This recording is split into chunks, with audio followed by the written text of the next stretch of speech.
ብቸኛ ነሽ? ሌሊት ሁሉም ሰው ከተኛ በኋላ በጨለማ ውስጥ አልጋሽ ላይ ተቀምጠሽ ብቻሽን አልቅሰሽ ታውቂያለሽ? በሰው ሀገር በሰው ቤት ውስጥ በሰዎች ተከበሽ እየኖርሽ ውስጥሽ ግን ባዶነት ተሰምቶት ያውቃል? ስልክሽን እጅሽ ላይ ይዘሽ በቲክቶክ፣ በፌስቡክ ወይም ደግሞ በሌሎች ሶሻል ሚዲያዎች ውስጥ ሰዓታትን አሳልፈሽ ስልኩ ስታስቀምጪው ግን ያው የናፍቆት ህመምና የብቸኝነት ስሜት አጋጥሞሽ ያውቃል? ሰላም እህቶቼ፣ ዛሬ ስለ ብዙዎቻችን በተለይም በአረብ ሀገር በሰው ቤት ውስጥ ስለምናሳልፈው አንድ ከባድ ስሜት እና ማንም ሰው ስለማይረዳው ሰቀቀን ማውራት እፈልጋለሁ። ይህም ብቸኝነት ነው። ቀኑን ሙሉ በስራ ትጠመጃለሽ፣ ሰዎች በዙሪያሽ ይኖራሉ፣ ግን አንዳንዴ ውስጥሽ ባዶ እንደሆነ ይሰማሻል። አንዳንድ ቀን ከስራ በኋላ አልጋሽ ላይ ተቀምጠሽ ቤተሰብን፣ ሀገርን ከመናፈቅ ባሻገር ወሩን ሙሉ ቀና ደፋ ያልሽበትን ድካምሽን ታስቢያለሽ። በሰው ፊት የተገረፍሽበትን፣ በሰው ሀገር ክብርሽን ጥለሽ የሰራሽበትን ታስቢያለሽ። የበለጠው ህመሙ ግን ደሞዝሽ ቀለዳው በዝቶበት ቤት እንደወጣ ሳታውቂው ሲጠፋ ነው። ቆጥቢ ሳይሆን ላኪ እንጂ የሚልሽ ሲበዛ፣ ችግሩን የሚያዘንብብሽ እንጂ እንዴት ነሽ ብሎ የሚጠይቅሽ ረዳት ስታጪ፣ አንዱንም ሳትጨብጩ በዚህ ሁኔታ ዓመታት ሲያልፉ የወጣትነት እድሜሽ በሰው ቤት ሲያልቅ ብቸኝነትና ባዶነት ይሰማሻል። ብዙ ጊዜ ለሁሉም ሰው መልካም እንሆናለን፣ የጠየቁንን ሳናቅማማ እንሰጣለን። ለእኛ ግን ማንም የለም፣ ማንም አይቆምልንም። እንዲያውም የሚገርመው ከኛ የፈለጉትን ካገኙ በኋላ እንኳን አመሰግናለሁ የሚል ምላሽ እንኳን የማይሰጡን እንደ ግዴታ የሚቆጥሩብን ሰዎች ሳይቀሩ መልካም ማድረጋችንን አናቆምም። ለሰው እንኖራለን፣ ለራሳችንን እንበድላለን።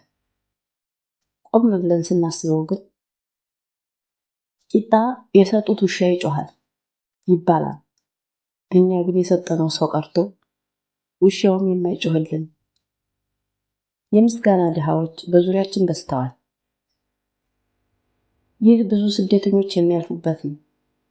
ቤተሰብን ከመናፈቅ፣ የሰው ሀገር ኑሮ፣ የነገሮች መደራረብ፣ ድካም፣ ጭንቀት ብቻ ከባድ ነው።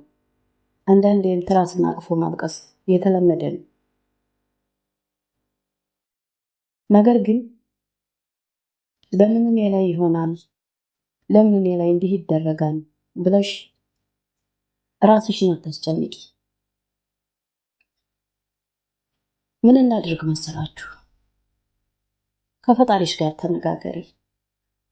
ቢያንስ ለ3 ደቂቃ ብቻ ጸልይ። ልብሽን ለፈጣሪ ክፈቺ። አንዳንዴ መፍትሄው ሁሉን መፍታት ሳይሆን ሸክምሽን ለፈጣሪ ሰጥቶ ማረፍ ነው። ስልክሽን እንደ መጠለያ አታድርጊ።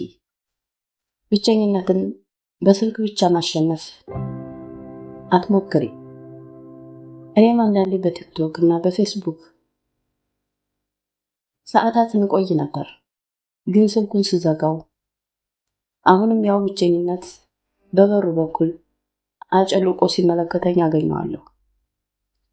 ያኔ ነው የተረዳሁት ብቸኝነትን በስልክ መደበቅ መፍትሄ እንዳልሆነ። ራስሽን አሳድጊ። በትርፍ ሰዓትሽ ቲክቶክ ላይ ተቀምጠሽ የሌሎችን ህይወት ከማየት ይልቅ ለአንቺ የሚጠቅምሽን አዲስ ነገር ተማሪበት። የወደፊት እቅድሽን ጻፊ። ማድረግ የምትፈልጊው ነገር ዘርዝሪ። ስለ ወደፊት ስራሽ ጥናት አድርጊ። ከራስሽ ጋር ታረቂ። እኛ ስደተኞች ለሰው ጥሩ እንሆናለን፣ ለራሳችን ሲሆን ግን እንገበገባለን። ክፉዎች ነን። ለራሳችን አንሆንም። እህቴ ለራስሽ በደግነት ተናገሪ። እየሞከርኩ ነው፣ እየታገልኩ ነው። እኔ ለራሴ በቂ ነኝ። በራሴ እኮራለሁ፣ በራሴ እተማመናለሁ። ለሌሎች ባደረኩት ነገር አልቆጭም በይ። ምክንያቱም ለሌሎች ያደረግሽው ነገር በደግነትሽና ማድረግ ስለቻልሽ ነው። እነሱ ባያመሰግኑሽም ጥሩ ምላሽ ከፈጣሪ እንጂ ከሰው አትጠብቂ